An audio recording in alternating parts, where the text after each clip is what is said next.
جسم تیرا نہ جان تیری اے ترکا رب رحمان دہے اندے حکم بغیر تو بے وس ہیں اے فیصلہ پر قرآن دہے تے میرے جسم تے میری مرضی ہے میرے جسم تے میری مرضی ہے اے وہم گمان انسان دہے اور تیری روح شاکر مالک دی تیرا ڈھانچہ قبرستان بے شک کیا کہے سبحان اللہ لائق صدیز والاحترام مقتدر و محترم و محتشم حضرات ذی وقار نعت خانان ذی قدر اور دیگر معزز سامعین و حاضرین کرام السلام علیکم ورحمۃ اللہ وبرکاتہ۔ قبل اس کے کہ انتہائی مختصر وقت کے اندر اپنی کچھ معروضات جناب کی سماعتوں کی نظر کروں، دعا کریں کہ اللہ جل وعلا شانہ و اعظم برہانہ مجھے اپنے پیارے حبیب کریم صلی اللہ علیہ وسلم کے صدقے حق اور سچ کی بات کہنے، آپ لوگوں کو سن کر سمجھ کر اس پر عمل کرنے کی توفیق عطا فرمائے۔ میں کوئی سریلا جوشیلا خطیب نہیں ہوں، میں یہاں سرگر لگانے نہیں آیا اور نہ ہی تو آپ لوگوں کے کانوں کے چسکے پورے کرانے آیا ہوں اور نہ ہی تو کوئی جوش مار کے یہاں سپیکر پھاڑنے آیا ہوں۔ میں ایک ادنا سا چھوٹا سا طالب علم ہوں، عاجز سا بندہ ہوں، آپ لوگوں کو کچھ دینے کے لیے آیا ہوں۔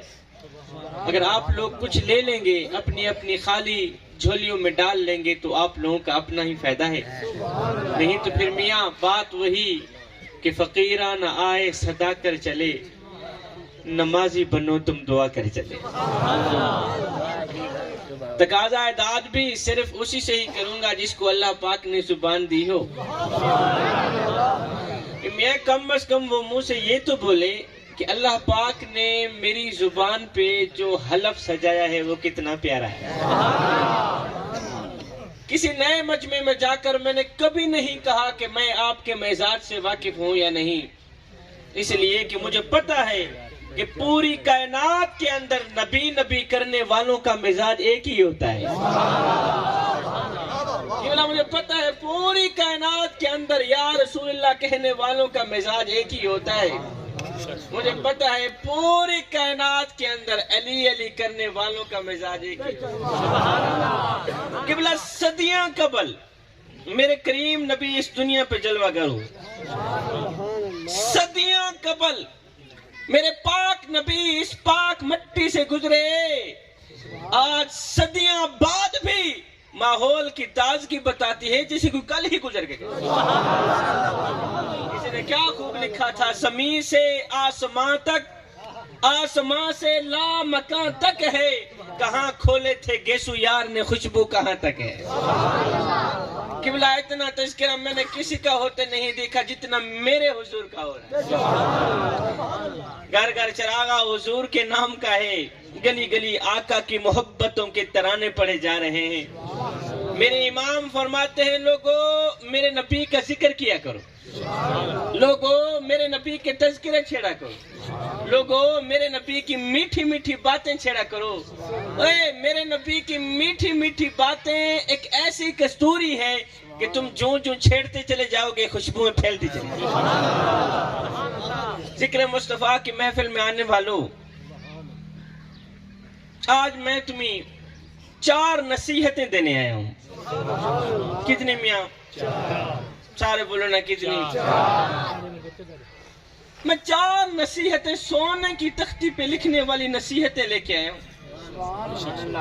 کسی کے پاس سونے کی تختی ہے، اس سونے کا قلم ہو، میری یہ نصیحتیں نوٹ کر لینا، بار بار دہراتے رہنا۔ جوانوں، ہمارے کافی خطبہ آدھی تقریر خود کرتے ہیں، آدھی مجمع سے کراتے ہیں۔ الحمدللہ میں ساری خود ہی کرتا ہوں۔ میں نے آج تک کسی کو نہیں کہا ہاتھ اٹھاؤ سبحان اللہ بولو یہ کرو وہ کرو، آپ خاموش ہو کہ میری بات سنیں، اس لیے میں نے کو بند کرا دیے۔ مقصد تو صرف سمجھانا ہے نا صحیح۔ جوانوں، میں تمہیں سونے کی تختی پہ لکھنے والی نصیحتیں دے کے جا رہا ہوں۔ 4 نصیحتیں لے کے آیا ہوں تمہارے لیے میاں۔ جوانوں، اگر دنیا و آخرت میں کامیاب ہونا چاہتے ہو، اگر دنیا و آخرت میں عزت چاہتے ہو، اگر دنیا و آخرت میں مقام چاہتے ہو، تو پھر خدا را سید کی ان 4 نصیحتوں کا دامن کبھی نہ چھوڑنا، تم دنیا میں بھی کامیاب ہو جاؤ گے، آخرت میں بھی کامیاب ہو جاؤ گے۔ اس سے پہلے میرے کریم نبی نے فرمایا، صحابہ جی یا رسول اللہ صلی اللہ علیہ وسلم، حضور قربان جائیں آپ کے نام پر، آپ کی شان پر۔ میرے کریم نبی نے فرمایا، صحابہ جب تم جنت کے باغوں میں جایا کرو کچھ کھا پی لیا کرو، کچھ نفع حاصل کر لیا کرو، کچھ اکٹھا کر لیا کرو، کچھ چولیوں میں ڈال لیا کرو۔ صحابہ کہنے لگے، سونیا کیا یہ جنت کے باغات دنیا میں بھی پائے جاتے ہیں؟ میرے کریم نبی نے فرمایا، صحابہ جی ہاں۔ فرمایا، جہاں ذکر خدا ہو رہا، جہاں ذکر مصطفیٰ ہو رہا ہو، جہاں لوگ عشق مصطفیٰ کی غلامی کا پٹا اپنے گلے میں ڈال کر عظمت مصطفیٰ کے ترانے گنگنا رہے ہوں، صحابہ وہ جگہ کوئی عام جگہ نہیں رہتی، بلکہ وہ جگہ جنت کے باغوں میں سے ایک باغ۔ جوانوں 4 نصیحتیں لے کے آیا ہوں۔ پہلی نصیحت میاں دل کے کانوں سے سنیے گا۔ جوانوں اگر دنیا و آخرت میں مقام چاہتے ہو، اگر دنیا و آخرت میں عزت چاہتے ہو، اگر دنیا و آخرت میں کامیاب ہونا چاہتے ہو، تو پھر سنو سید کی پہلی نصیحت۔ جوانوں خدا را اگر کسی کو نفع نہیں دے سکتے تو نہ دینا، کسی کو نقصان بھی نہ دینا۔ میاں کسی کو ایک پل کے لیے خوشی نہیں دے سکتے تو نہ دینا، کسی کو ساری زندگی کے لیے دکھوں میں بھی نہ ڈالنا۔ آئے کسی کو دکھ دے کر، کسی کو رنج دے کر، کسی کو غم دے کر، کسی کو تکلیف دے کر، کسی غریب کی آنکھوں سے آنسو بہا کر، تجھے کیا لگتا ہے کہ تو ساری زندگی ایسے ہی مسکراتا رہے گا؟ نہ بندے نہ، بس وقت کے الٹنے کی دیر ہے، تیری باری بھی دور نہیں ہے، اس لیے کہ زندگی کے کسی نہ کسی موڑ پہ اپنا کیا آخر بھگتنا ہی پڑتا ہے۔ میں ہاتھ جوڑ کے عرضی کر رہا ہوں جوانوں، اور اگر اپنے بڑے باپ کی چٹی داڑھی کا حیا نہیں کر سکتے تو نہ کرنا، بڑے باپ کو ذلیل بھی نہ کرنا۔ سنو سید کی دوسری نصیحت، میاں اگر اپنے بڑے باپ کے ان چٹے بالوں کا، سفید بالوں کا حیا نہیں کر سکتے تو کوئی بات نہیں، نہ کرنا۔ خدا را بڑے باپ کو ذلیل بھی نہ کرنا، بڑے باپ کو تنگ بھی نہ کرنا۔ شاہ جی اب کس کس کا رونا رویا جائے؟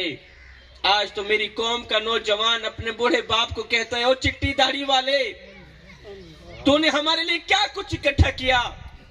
کون سے مربع بنائے؟ کون سی جائیدادیں بنائیں؟ وہ خدا بخش مرا تھا، اپنی اولاد کے لیے مربع چھوڑ کے گیا، جائیدادیں چھوڑ کے گیا، زمینیں چھوڑ کے گیا، یہ چھوڑ کے گیا، وہ چھوڑ کے گیا، اور تو نے ہمارے لیے کیا کچھ چھوڑا؟ میں نے کہا، او نادان، او نوجوان، تیرے بڑھے باپ نے غربت میں آ کے اپنے منہ سے نوالا نکال کر تیرے منہ میں ڈالا۔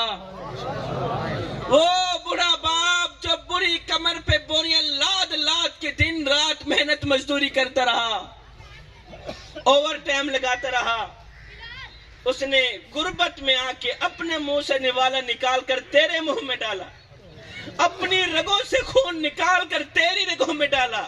ہائے خود کمزور ہوتا گیا، تجھ میں جوانی رنگ لاتی گئی، خود بڑا ہو بیٹھا، تو جوان ہو گیا۔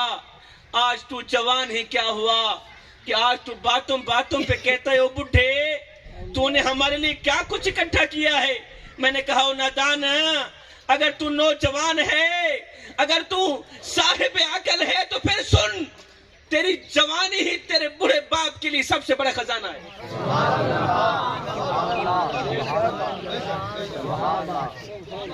تیری یہ جو جوانی ہے نا، تیرے یہ جو موٹے تازے بازو ہیں، خوبصورت سا تیرا یہ جو چہرہ ہے نا، تیرے اندر یہ جو طاقت ہے نا، اور میاں تیری جوانی ہی تیرے بوڑھے باپ کے لیے سب سے بڑا خزانہ ہے، اور تو کہتا ہے تو نے ہمارے لیے کیا کچھ اکٹھا کیا؟ تیری کمائی کہاں ہے؟ تو جب میری قوم کا نوجوان بابا جی اپنے بوڑھے باپ کو کہتا ہے نا، اور چٹی داڑھی والے بوڑھے والدین کو کہتا ہے تم نے ہمارے لیے کیا کچھ بنایا، کون سے مربع بنائے، کون سی جائیدادیں بنائی، تو آگے بوڑھے والدین، غربت کے مارے والدین رو کر کہتے ہیں بیٹے اسا کیا ہے، کیا اوقات سڑی سڑے کول ہے، کیا دے کیا دے تو میرے بیٹے اسا کیا ہے، کیا اوقات سڑی سڑے کول ہے، کیا تے کیا دے سوں، اسا رول ملنگ اسا آپ تو تنگ ہے گار صفا تے کیا دے سوں، او ایسا بکھے پیاسے لوگ ہی سے سکنا اسما تے کیا دے سوں، او سڑے تساوی شاکر اپنے نہیں تو آپ دے ساتھ کو کیا دے۔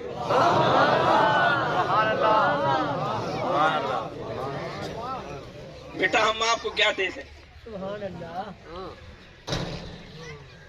شیخ سعدی فرماتے ہیں کہ میں بچپن میں عید کی نماز پڑھنے باپ کی انگل پکڑ کے جا رہا تھا، عید کا دن تھا، عید کی نماز پڑھنے میں باپ کی انگل پکڑ کے نا، بچہ تھا میں، باپ کی انگل پکڑ کے جا رہا تھا، آگے بچے کھیل رہے تھے، میں نے جب بچوں کو کھیلتا دیکھا میں نے باپ کی انگل چھوڑی، کھیل کود میں مست ہو گیا، کہتے ہیں میرا باپ آگے نکل گیا اور میں کھیل کود میں مست ہو گیا، یہ نمائش چلتی رہے گی، یہ پیسے دینے والے دیتے رہیں گے، نمائش چلتی رہے گی، ان پیسوں کو دیکھ کر آپ نے میرے قیمتی جملے ضائع نہیں کرنے۔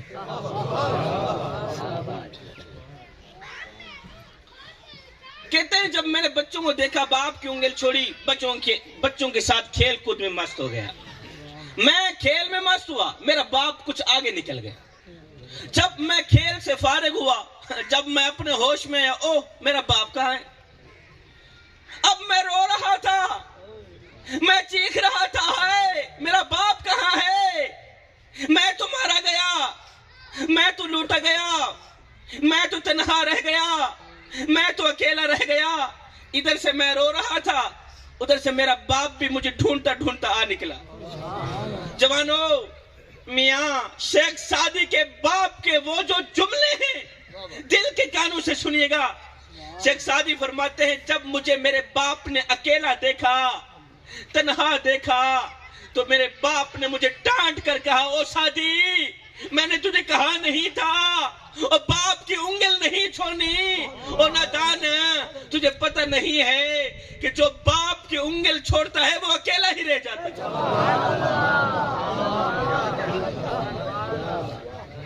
جو باپ کی انگل چھوڑتا ہے نا صحیح،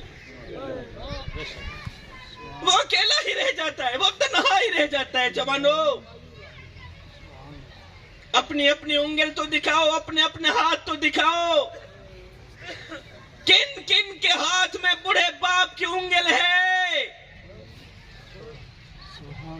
اپنے مبارک ہاتھ تو دکھاؤ، کن کن کے ہاتھ میں بوڑھی ماں کی انگل ہے۔ میاں جن جن کے ہاتھ میں بوڑھے باپ کی انگل ہے وہ ہاتھ قیامت تک سلامت رہیں، اور جن کے ہاتھ میں بوڑھے باپ کی انگل نہیں ہے، بوڑھی ماں کی انگل نہیں ہے، وہ سن لو میاں بازار میں ہر چیز مل جاتی ہے، نہیں ملتا تو والدین جیسا پیار نہیں ملتا۔ والدین کے آگے تلخ لہجے میں بات نہ کیا کر، والدین کی عزت کیا کر، والدین کے آگے تلخ لہجے میں بات نہ کیا کرو۔ خدا را جوانو، بڑی ماں کے آگے اونچی آواز میں بات مت کیا کرو، بڑے باپ کے آگے اونچی آواز میں بات مت کیا کرو۔ جس دن یہ خاموش ہو گئے اس دن تم ان کی آواز سننے کو ترسو گے۔ شرط لگی تھی دنیا کو ایک لفظ میں لکھنے کی، لوگ کتابیں ڈھونڈتے رہے، میں نے قلم اٹھائی ماں لکھ دیا۔ میرے کریم نبی نے فرمایا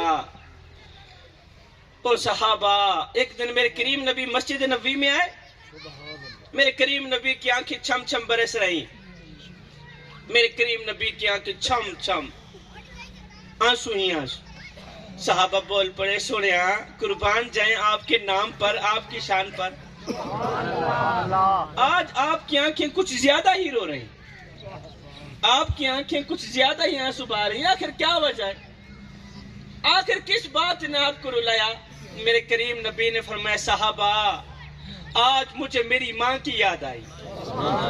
ہائے صحابہ، کاش میری ماں زندہ ہوتی، کاش میری ماں زندہ ہوتی. میں نماز میں اللہ کے حضور کھڑا ہوتا، میری ماں آواز دیتی ہو، بیٹے محمد.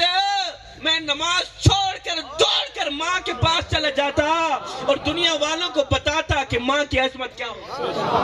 نعرہ تکبیر، نعرہ رسالت، نعرہ خلافت، نعرہ حیدری، عظمت والدین. دو نصیحتیں ہوں گئی. پہلی نصیحت، کسی کو نفع نہیں دے سکتے تو نہ دینا، کسی کو نقصان بھی نہ دینا. دوسری نصیحت، بیٹے اے نوجوان، اگر اپنے بڑے باپ کی چٹی داڑھی کا حیا نہیں کر سکتا نہ کرنا میاں. بڑے باپ کو ذلیل بھی نہ کرنا، بڑے باپ کو تنگ بھی نہ کرنا. تیسری نصیحت، جوانوں، محلے میں اگر کسی غریب ہمسائے کی مدد نہیں کر سکتے تو نہ کرنا. خدا را غریب کی غربت پہ مذاق بھی نہ اڑا، غریب کی غربت پہ مذاق نہ اڑایا کر، اس لیے کہ غریب ہونے میں وقت نہیں لگتا. میں یتیموں کے سروں پر شفقت بھرا ہاتھ رکھتا ہوں، اس لیے کہ جب میں مر جاؤں کوئی میری اولاد کے سر پر بھی شفقت بھرا ہاتھ رکھے. میں غریبوں کی مدد کرتا ہوں اس لیے کہ جب میں غریب ہو جاؤں کوئی میری مدد بھی کرے. میں اہل سنت والجماعت کی اتنے بڑے سٹیج پہ بیٹھ کے ماشاءاللہ پڑھے لکھے لوگ میرے سامنے بیٹھے ہیں، میں ایک جملہ قبلہ بڑے دعوے سے کہہ رہا ہوں، کوئی بھی بندہ ہو، تعلیم یافتہ بندہ، پڑھا لکھا بندہ میرے اس جملے کو ٹھکرا نہیں سکتا. میں کہنا یہ چاہتا ہوں، صاحب عبادت اس مقام تک نہیں پہنچاتی جہاں غریب کی خدمت پہنچاتی. قبلہ ہم غریب کی مدد کرتے ہیں، غریب ہمسائے کی مدد کرتے ہیں، لیکن تب جب وہ بیچارہ مر جاتا ہے. آپ کے ہاں پتہ نہیں یہاں رواج ہے یا نہیں. قبلہ جس گاؤں میں رہتا ہوں وہاں کا ایک رواج ہے کہ جب ہمارے محلے میں کوئی فوتی ہو جاتی ہے، کوئی مر جاتا ہے، تو پھر ہم سارے محلے والے مل کر اس مرنے والے کے گھر پوری فیملی کے لیے کھانا پہنچاتے ہیں. پتہ نہیں آپ کے ہاں یہاں رواج ہے یعنی ہمارے ہاں وہاں بہت زیادہ رواج ہے. جب ہمارے محلے میں کوئی فوت ہو جاتی ہے نا تو ہم سارے محلے والے مل کر اس مرنے والے کے گھر پوری فیملی کے لیے کھانا پہنچاتے ہیں، روٹی پہنچاتے ہیں. میں نے کہا انہاں دانو، اوے مرنے والا روٹی روٹی کرتا مر گیا، مرنے والا 3 دن کا بھوکا تھا آخر مر گیا، اور روٹی کھلاتے تو اسی مرنے والے کو کھلاتے. آج اس کے مرنے کے بعد تمہاری دی روٹی کس کام؟ وہ ایک فقیر تھا، درویش تھا، غریب فقیر تھا. قبلہ اس نے پھٹے پرانے کپڑے پہنے ہوئے تھے، اس کا ایک ہی لباس تھا وہ بھی پھٹ گیا. میری باتوں کی سمجھ تو آ رہی ہے نا؟ خاموش ہو کے بیٹھنے میں ایسے چلتا ہوں، پھر بعد میں آپ کی اہمیت تو سمجھ نہیں.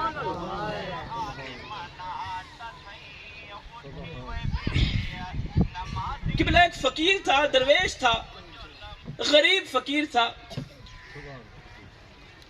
اس کا ایک ہی لباس تھا وہ بھی پھٹ گیا. اب دوسرا لباس تھا نہیں پہننے کو. وہ غریب فقیر اپنا ننگا بدن لے کر، ننگا جسم لے کر بادشاہ کے دروازے پر گیا، جہاں بادشاہ کے کتے بندھے ہوئے تھے. کتوں کے ساتھ جا کے بیٹھ گیا ننگا بدن لے کر. بیٹھ کے کہتا ہے، بادشاہ مجھے ایک بات تو بتا. کہا جی کون سی بات ہے؟ کہا بادشاہ مثال کے طور پر اگر میں تیرے دروازے پر ابھی ابھی مر جاؤں، بتا تو صحیح تو میرے ساتھ کیا سلوک کرے گا؟ بادشاہ مثال کے طور پر، اگر میں تیرے دروازے پر ابھی ابھی مر بھی جاؤں، ابھی ابھی موت آ جائے مجھے، تو میرے ساتھ کیا سلوک کرے گا؟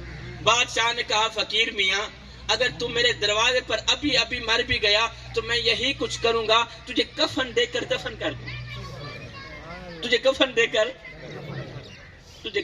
کر دفن کر دوں گا، تجھے چٹے لباس کا کفن دے کر دفن کر دوں گا۔ یہ سن کر غریب فقیر کی چیخ نکل گئی۔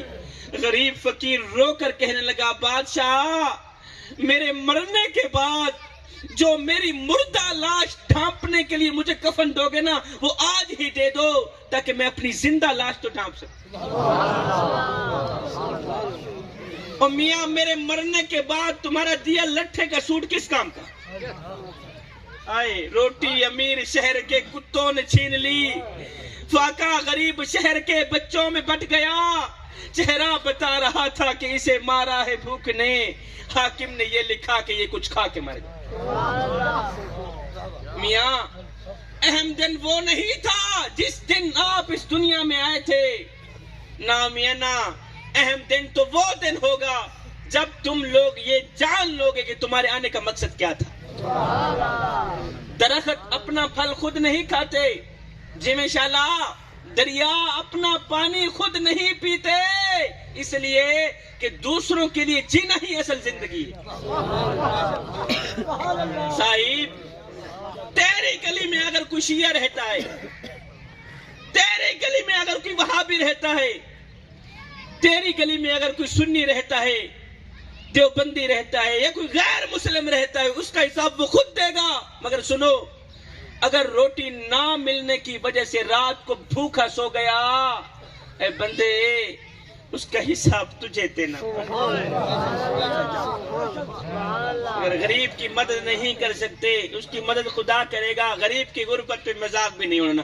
چوتھی نصیحت، آخری نصیحت جی میں انشاءاللہ لگتی میں کو آنکھیں گیا صحیح سرے کی وجہ بھی خطاب کرنے تھوڑا دیا ایمینہ سے اور سریکی دے ویل خطاب کرا تو سے تھکے بیٹھے ہوئے اور میرا سریکی دے خطاب کرو نا ستیا کو اٹھا دیں دے تو سے نومے ہی موئے پہ ویسے جیڑے جیڑے ستے پہ بھی اچھی آواز نال سبحان اللہ ماشاءاللہ سارے ستے پہ لگتی میں جم انشاءاللہ بھرا جمنی لمبی عمر ہوئی شراب نہ پیتا کر۔ چوتھی نصیحت آخری نصیحت ذرا دل لا کے سنے، شراب نہ پیتا کر۔ لگتی میں جڑا بندہ شراب پیندے وہ دنیا وچ بھی ذلیل تے آخرت وچ بھی، دنیا وچ بھی تباہ تے آخرت وچ بھی۔ شراب دی گال آئی صحیح میں کو مولا حسین دا او جملہ یاد آ گیا ہا، کسی نے آکھا نا اے حسین ابن علی جی میں انشاءاللہ